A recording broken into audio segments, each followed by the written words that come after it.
Well, hello, my soul friends. It is Victoria on the Soul Nurture channel. Welcome. This is a spontaneous video that comes sometimes when I'm wrestling with something and I know I'm not alone. So I have a question for you. Are you hard on yourself? Do you find yourself being critical, pushing yourself too hard, comparing yourself and falling short? Well, maybe this video is for you. So pour yourself a cup of tea and have a seat and spend a little bit of time with yourself, with me. And hopefully something I say here today will, ring true for you or bring it to your awareness so that you then have the power of choice. Okay, so thanks for stopping by. Welcome. If this is your first time, I would invite you to watch a few of my other videos and see if, there's something I'm offering that is what you need. And that is my whole intention of this channel, which is, I just felt like I have years and years and years of experience and training in various transformational modalities. I am a transformational hypnotherapist, a soul guide, a Jungian-based spiritual director, huge basket of goodies, and I just wanted to share them with more people. So, so watch some other videos and comment under the videos so I know what you're taking away. That really helps me get more clear maybe on what I want to offer. Mostly I offer transformational tools and what I call a peek behind the oh gosh, what's it called when you're on a stage? The curtain or a peek behind scenes, and sharing, in an authentic, transparent way, me, a soul having a human experience, struggling in the human experience. That's my work is really honoring the journey of souls having a human experience and how we must work with both, right? And my big mission is to help my clients and folks out there reclaim your soul potential, nurture that soul potential, and bring your beautiful possibilities into the world as your contribution. So that's me. Okay, and tell me where you're viewing from. I always love to know that. Okay, so here we go. Let's get real. You ready? The reason I ask if you are hard on yourself is that this is an experience that's been happening for me. Now, when I was younger, very hard on myself. I was such an insecure younger woman, and so insecure, so shy that I could barely speak. And here I am on a video, right? Felt awkward. I thought everything was wrong with me. Now, this speaks to unconscious programming and patterning and not getting what one needs as a child in order to fulfill their potential and to be in wholeness. We all have these basic needs that need to be met: the need for safety, to feel secure, to feel loved, to belong. And some of those were missed for me, and most people who struggle with being hard on yourself or being critical or insecure miss some needs. But no worries, we can fulfill those needs. And by the way, I did not script this. I didn't even make notes. This is a heart and soul conversation from a real human experience, hoping it'll help someone out there. So here's the backstory. The last video I posted, I was out at our property in the woods. I had been there for many days with my husband, helping him in a wilderness-based immersion cool process with a group of people.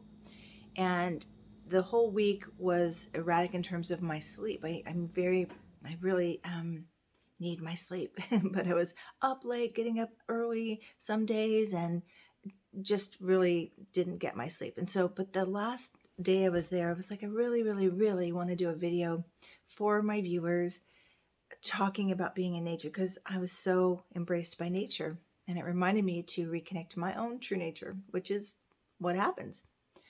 But the night before I did that video, I did not sleep at all. I knew this, and I was like, who cares? I'm doing a video. I didn't have my ring light. I usually use a ring light, and I'm going to show you in a bit. Ring light, no ring light, okay? because there's something about that I want to share. Anyway, I just sat down under my favorite trees and hit record, and I have this commitment practice, if you will. When I do these videos, I do not edit. I do one take, and that's it. If I make a mistake, I keep going. That's life. That's what life is like. We don't get to, I mean, we could practice a way like that, but you make a mistake, you keep going. But so anyway, I made this video, and then I uploaded it, and then I looked at it, and I was like, oh my God, this is unfiltered inner talk. You look terrible. You look so old. You have so many wrinkles. The lighting is terrible. I didn't know I had so many wrinkles. Look at those bags under your eyes. I mean, this was the inner critical voice on full blast. And I thought, no, it's okay. I have my ring light. So what?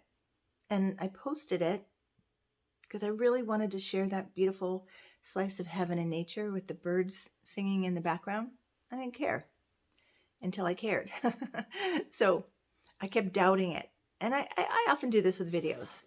For those of you who talk to me about wanting to do your own, YouTube channel or do a podcast, listen, I share this for you because I know lots of people, not a lot, a few people who do podcasts too, and we all doubt at some level.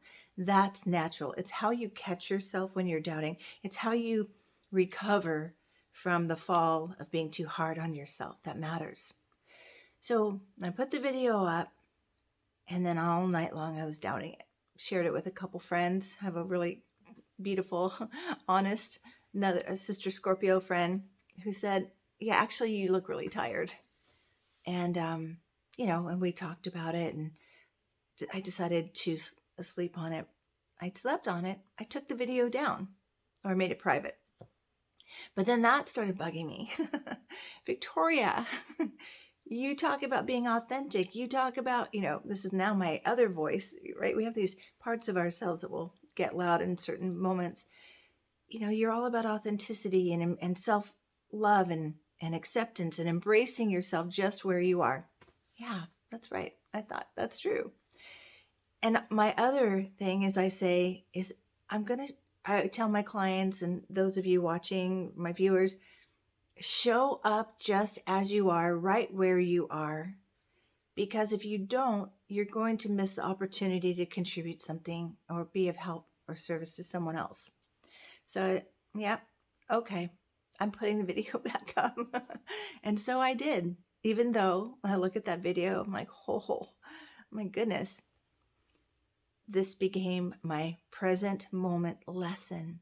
Apparently, for me, getting older and seeing, I have this joke. I say, God's up there or the angels are up there, like, oh, she's a year older. Let's splash some more wrinkles and let's make some things sag and let's throw some gray here and there, and there you go.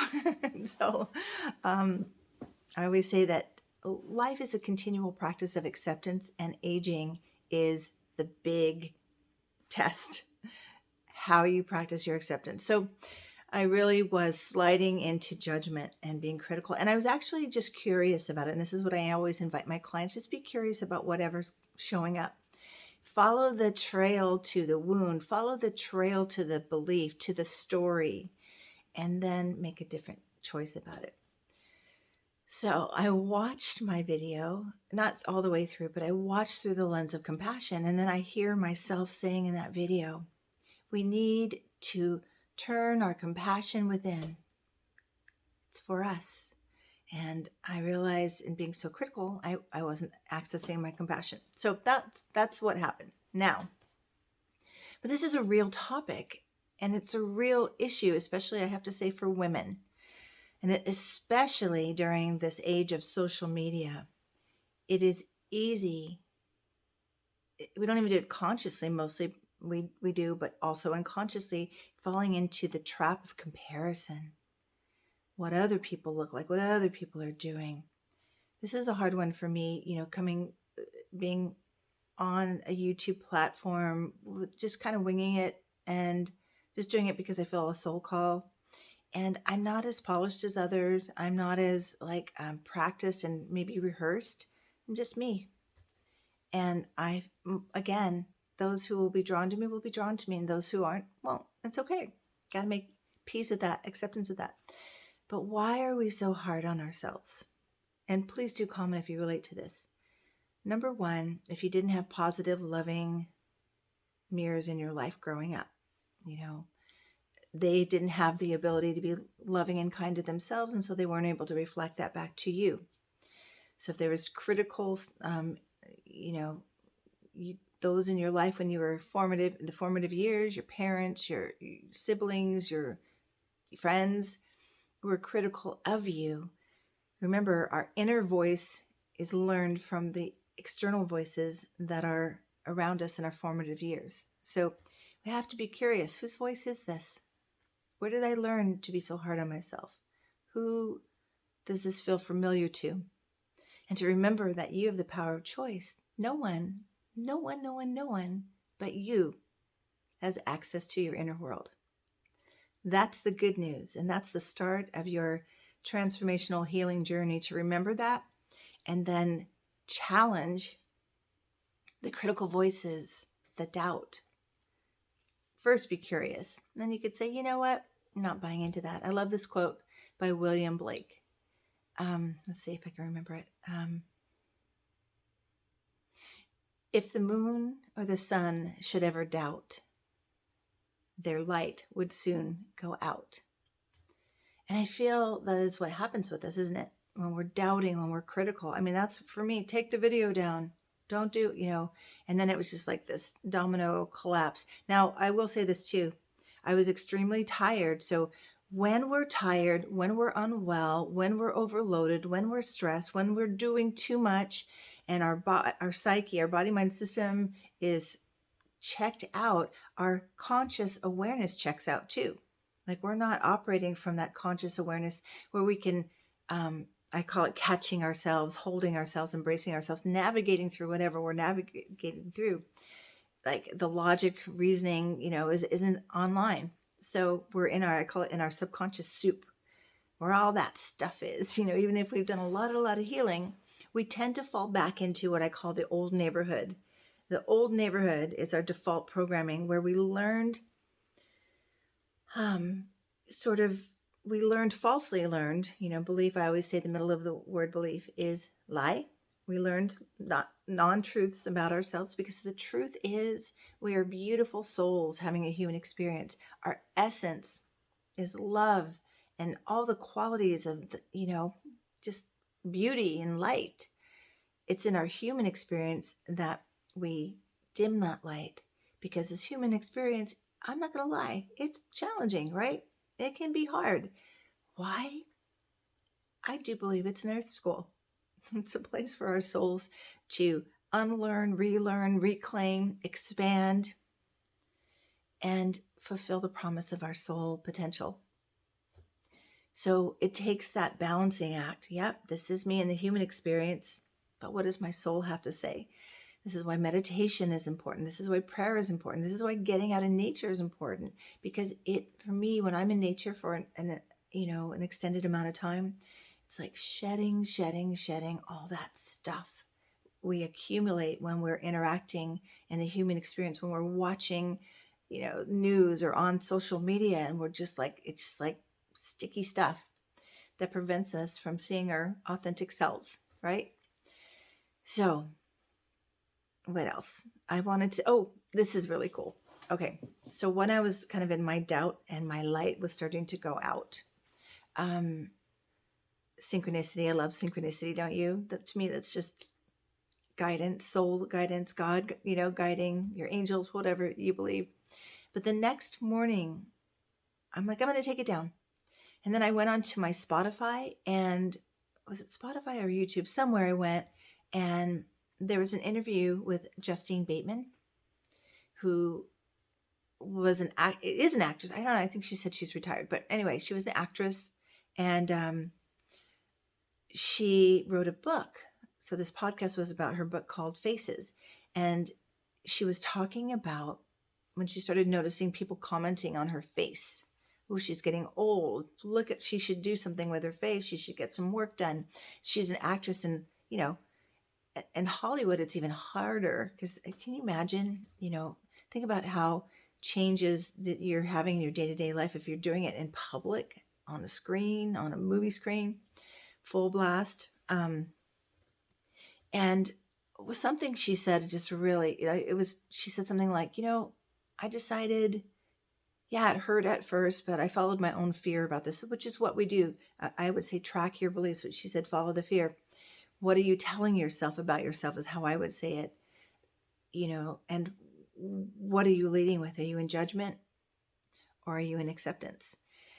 Anyway, she said, I really looked at my face. I said, I like my face. I like my wrinkles. I like everything about aging. I think she used a term like, I think my face rocks or something like that. Or my face is rad, she said. I was like, good for you. And so that just got me on the track of, this pressure as women getting marketed all these products and a certain, the models don't look like us average people. And this pressure to be anything other than who we are. And it's such a big, I want to say, ship to turn around, because for years and years and years, we've been fed this marketing. We've all sort of unconsciously agreed we need to look a certain way to be worthy, to be approved of, to be wanted. And I think this is the big thing that we need to turn around. And I know it's hard. And I started thinking about okay, I'm going to show you the light test. Why do I use a ring light? I actually prefer the lighting. It looks kind of, ethereal, right? Turn the light off. I'm in the shadow. So you can see more of my shadowy, my wrinkles maybe. And you can't really see me. So I turn the light on. Maybe there's some symbology here to turn the inner light on more, and hopefully that shines through no matter what the lighting is. But I was thinking, so I like to wear makeup. Here's, I think, the distinction. If we're using the light or the makeup to hide our authentic self, maybe we need to do some work. What am I believing about myself if I'm not wearing makeup? Where is this coming from? Is it conditioned? Is it expected? Is it a negative belief that makes me think I'm not good enough without makeup?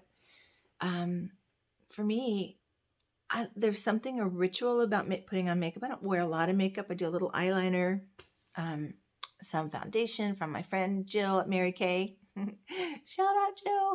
I really love their foundation. And a little lipstick. And, that's it. Sometimes I just do a little mascara and that's it. But it's to accentuate and to, I don't know, it's like why I wear clothes. I enjoy colorful clothes, so, but it's something to look for. But where is the critical energy coming from? Why are you hard on yourself? And a little exploration there, but better, more important, is to ask, how can I be more loving and accepting to myself? And what do I need to do? When I was thinking about recording this, I kept having this image of horses, like in races with their blinders. I think sometimes we need to have that, right?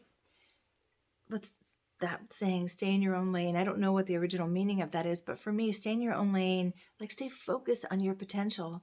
And if you start looking over here and looking over there and, I don't look like that, and I'm getting older and this person and you're gonna lose your pace and you're gonna dim your light.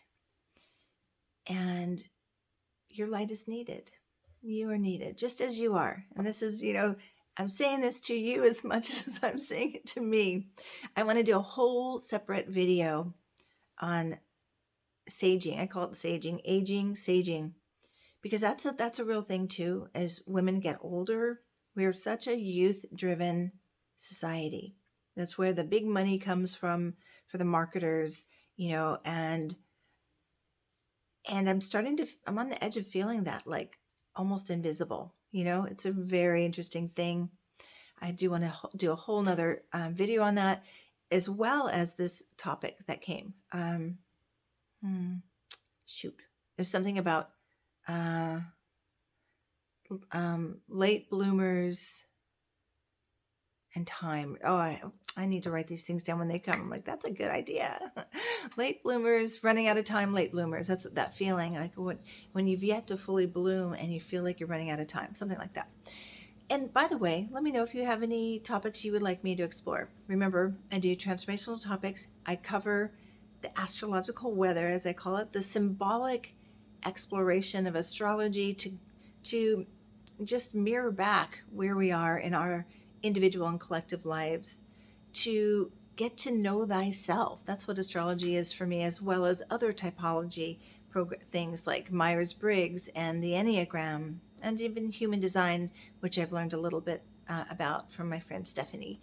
And the more we know ourselves, our true selves, the potential of ourselves, the more we can recover, reclaim, keep moving forward, keep growing that potential and bringing that beautiful light. So just remember that, your light is needed and doubt will put it out. So this may be some inner work that you need to do if you're hard on yourself. Maybe you need to invite in some more loving, supportive voices. There's a process I do with a lot of my clients that I call it creating inner support. Because if you didn't get what you needed when you were a child, you don't stop needing it. You have to create it for yourself, either from you or in other creative ways where the subconscious mind doesn't know real or imagined. It just knows information. The information you give it, it's either going to support you or not. Okay? I hope this helps. Please let me know if it does, what you take away. And by take away, I mean like quote back to me something I said that really rang true for you, or share your own insights. I always love to hear those too. I'll be back next week with the new moon in Cancer. Wow, July already coming up. How are you doing in general too? I'm always curious. Remember, we are in Cancer season. It's a time to do extra good soul nurturing, extra support, self-care, soul care, all those good things to nurture your beautiful potential. All right, thanks for being with me, and I'll see you next time. Take good care until then, and peace be with you. Bye-bye.